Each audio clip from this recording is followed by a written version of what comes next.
طالبان وایي په بغلان کې د وروستیو سیلابونو له امله 430 کسانو ته مرګ ژوبله اوښتې.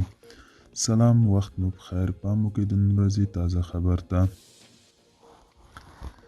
د طالبانو د حکومت چارواکي وایي چې په بغلان ولایت کې د وروستیو سیلابونو له امله 430 کسانو ته مرګ ژوبله اوښتې ده.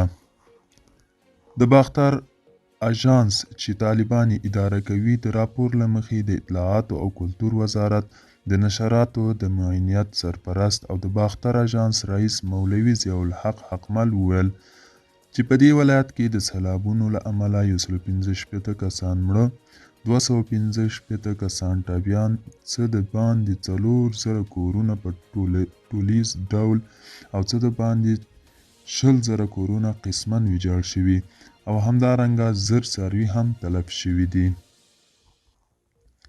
د راپور له مخې له سیلاب ځپلو سره د مرستې په هدف یو ځانګړې کمیټه جوړه شوې او د ژغورنې د عملیاتو په ترڅ کې 1000 کسان چې د سیلابونو له خطر سره مخ وو ژغورل شوي دي. په عین حال کې باختر اژانس په فراه کې د یو کور د چت د راپرېوتو په پیښه کې د څو کورنیو په دې کور کې د واده په مراسمو کې ګډون کړی و 15 غړیو ته مرګ ژوبله اوښتې ده. د سیمه ییزو چارواکو په خبره دا پیښه په بکوا ولسوالۍ کې شوې چې په نتیجه کې 15 ماشومان او یوه مېرمنه مړه شوي او 9 تنه نور سخت ټپیان شوي دي. دوستانو، دا و د نن ورځې چمتو کلی خبر. تر بیا هم په الله سپارم. ښې چارې په وخت.